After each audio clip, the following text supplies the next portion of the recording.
Welcome back to ज्ञान वर्षा। आज हम लोग एनिमेलिया के प्रीवियस ईयर के क्वेश्चंस डिस्कस करेंगे। देखिए, एनी डाइवर्सिटी ऑफ लाइफ बहुत बड़ा है अपने आप में। अगर आपको और ज़्यादा डिटेल में पढ़ना है तो आप स्टैंडर्ड बुक को रेफर कीजिए। और प्रीवियस ईयर के क्वेश्चंस भी बहुत ज़्यादा हैं। अगर आप प्रीवियस ईयर के अगर क्वेश्चंस देखेंगे तो बहुत ज़्यादा हैं। तो देखिए, मैं सारे क्वेश्चन तो डिस्कस नहीं करा सकती, पर मैं जितना हो सकता है उतना कराने की आपसे कोशिश करती हूँ आप लोगों के साथ। ठीक है, तो आप भी खुद अपनी तरफ से प्रैक्टिस कीजिए। तो कुछ क्वेश्चंस मैं लाई हूँ, तो आज हम लोग उन क्वेश्चंस को डिस्कस करेंगे। तो चलिए स्टार्ट करते हैं। First question is in this question asked in CSI net June 2011, which of the following is not a characteristic of phylum chordata? First pharyngeal slits, second amniotic egg, third post anal tail, fourth notochord. आपने अगर Chordata का video ढंग से सुना होगा या उसकी PDF ही ढंग से देखी होगी तो आपको पता होगा इसका करेक्ट आंसर है बी, एमिनिटॉइक एग। फ्रेंजियल सिलेट्स के बारे में भी हमने डिस्कस किया था, पोस्ट एनल टेल के बारे में भी, एंड इवन नोटोकॉर्ड के बारे में। अब हम नेक्स्ट क्वेश्चन की ओर मूव ऑन करते हैं। This question asked in CSI net June 2014। The following statements are related to excretion in invertebrates. First, flame cells are found in molluscus and jellyfish. Second, nephridia and malphigian tubules convert ammonia to urea for water conservation. Third, green glands are found in flatworms and help in excreta elimination. Fourth, excretory canals in nematodes carry waste material to excretory pores in the body wall. Choose the correct answer. आपको correct answer choose करना है। देखिए, अगर हम first वाले को देखें, flame cells are found in molluscs and jellyfish. आपको याद होगा हमने फ्लेम सेल्स के बारे में डिस्कस किया था प्लेटीहेलमिन्थस के बारे में, तो ये ऑप्शन रॉन्ग हो गया। ठीक है, अगर हम बात करें nephridia and Malpighian tubules convert ammonia to urea for water conservation, ये करेक्ट है। ठीक है, देखिए ए रॉन्ग हो गया तो मीन्स ये रॉन्ग हो गया। तो सी, अब हम सी देखते हैं। Green glands are found in flatworms and help in excretory elimination, ये रॉन्ग हो गया। फ्लैटवर्म्स में क्या थे? जो प्लेटीहेलमिन्थस थे उनमें क्या थे? हमारे फ्लेम सेल्स। ठीक है। Fourth one, excretory canals in nematodes carry waste material to excretory pores in the body wall, तो ये ऑप्शन करेक्ट है। तो the correct answer is fourth. Okay, अब हम नेक्स्ट चलते हैं। मैंने आपसे कहा ना, एटलीस्ट बेसिक पढ़ लीजिए आप लोग, एनिमल किंगडम के फाइलम्स के बेसिक पढ़ लीजिए अगर आप बहुत ज़्यादा डिटेल नहीं जाना चाहते, क्योंकि छोड़ना भी कहीं बहुत ज़्यादा समझदारी नहीं है इन चीज़ों को। CSI नेट दिसंबर 2012 में ये क्वेश्चन पूछा गया। देखिए, हमने इसके बारे में डिस्कस किया था। 4 cnidarians with the following characteristic were observe. Asexual polyps with sexual medusae, solitary और colonial, both fresh water and marine. Second, polyp stage reduced or absent, medusa with velum, solitary, all marine. Third, polyp stage reduced, bell-shaped medusae, solitary, all marine. Fourth, all polyps, no medusa, solitary or colonial, all marine. They can be identified to their respective classes. अब बताइए इनकी कौन सी class है? तो देखिए, अगर आपको याद हो, हम लोगों ने एंथ्रोजोआ था उसके बारे में बात की थी कि वो सारे पॉलिप्स होते हैं, उनमें कोई भी मेड्यूसा नहीं होता, सोलिटरी और कोलोनियल होते हैं, वो मेराइन होते हैं। तो डी का मतलब एंथ्रोजोआ का डी हो गया। ठीक है, अगर आपको याद हो, हमने क्यूबोजोआ में क्या डिस्कस किया था कि वो पॉलिप स्टेज जो है उनमें रिड्यूस्ड हो जाती है, बेली शेप्ड मेड्यूसा बन जाते हैं, सोलिटरी होते हैं और ऑल मेराइन होते हैं, तो सी हो गया। अगर आपको याद हो, हमने हाइड्रोजोआ के बारे में क्या डिस्कस किया था कि एसेक्सुअल पॉलिप्स होते हैं एंड सेक्सुअल मेडिसाई होते हैं, सोलिटरी और कोलोनियल होते हैं, both fresh water and marine होते हैं। ए हो गया। आपको पता लग रहा है सेकंड ऑप्शन करेक्ट है। जो साइकोफोजोआ था, पॉलिप स्टेज रिड्यूस्ड और absent, medusae with velum, solitary और ऑल मेराइन, तो second option is correct. Next चले हम।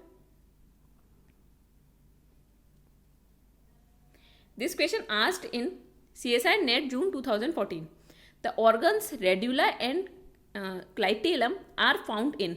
एटलीस्ट आपने रेड्यूला के बारे में पढ़ा है। अब ये ना कहिएगा आपने रेड्यूला के बारे में नहीं पढ़ा, या आपको याद करना है कि हमने कहाँ पढ़ा है। Coelenterata and Echinodermata respectively, Echinodermata and Coelenterata respectively, Annelida and Mollusca respectively, Mollusca and Annelida respectively. तो आपको याद होगा हमने मोलस्का में डिस्कस किया था रेड्यूला के बारे में।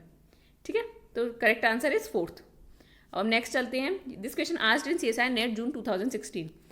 For the following invertebrate structure, organs identify their major function and the animal groups in which they are found. First, nematocyst, protonephridia, malphigian tubules and radula.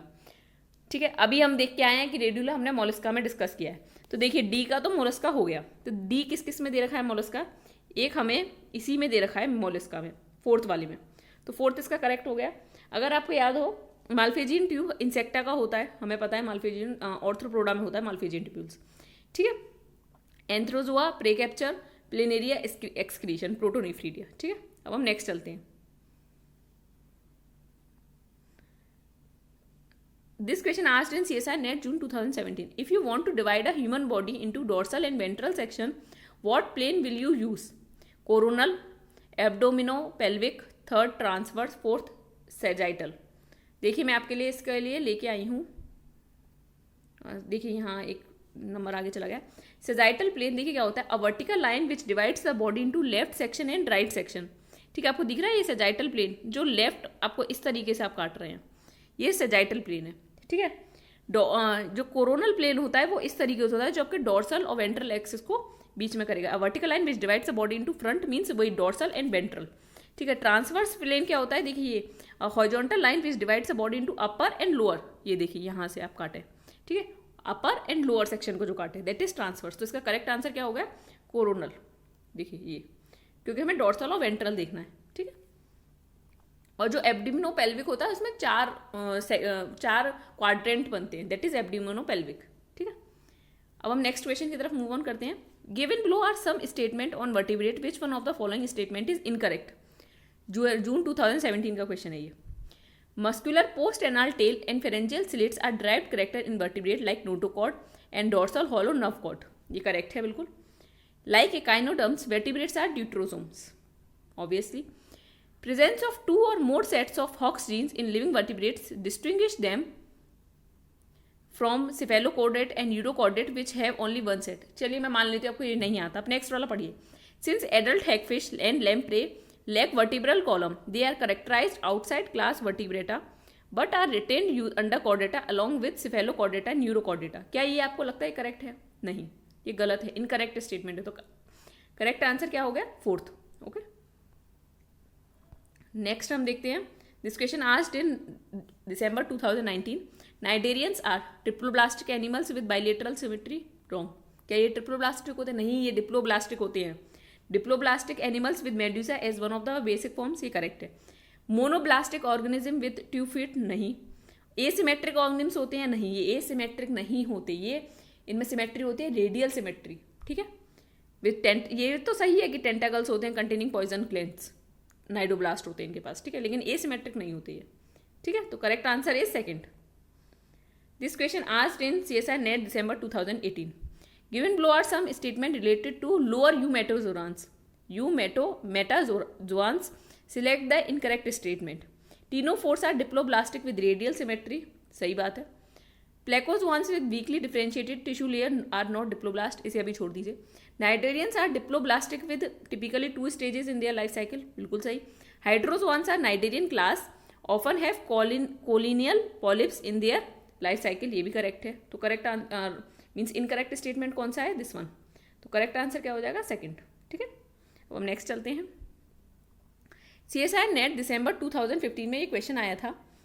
Identify the correct match between the animal flatworm, earthworm, roundworm and its body cavity type acoelomate, coelomate and pseudocoelomate.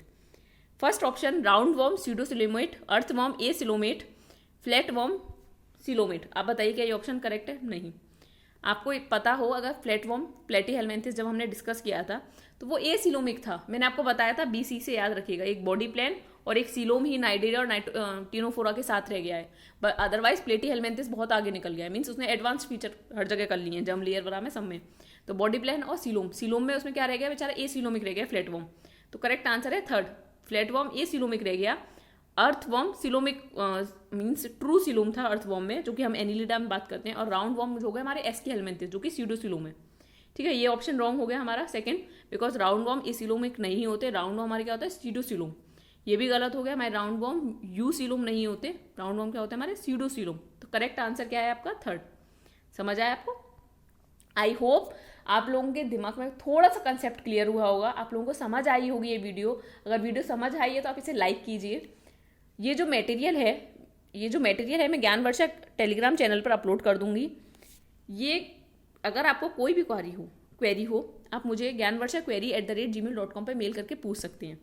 मैं आपसे अभी भी कह रही हूँ, मैं सारे questions नहीं डिस्कस करा सकती। देखिए मैंने approx 10 questions, I think 10 questions मैंने डिस्कस कराए हैं आप लोगों के साथ, और अभी भी I think at least 10 to 15 questions रह गए होंगे। तो इतने क्वेश्चंस डिस्कस कराना मेरे लिए भी पॉसिबल नहीं है, तो आप लोग भी अपनी तरफ से कुछ ट्राई कीजिए, ठीक है। अगर आप चाहते हैं तो हमारा चैनल भी सब्सक्राइब कर सकते हैं। Thank you.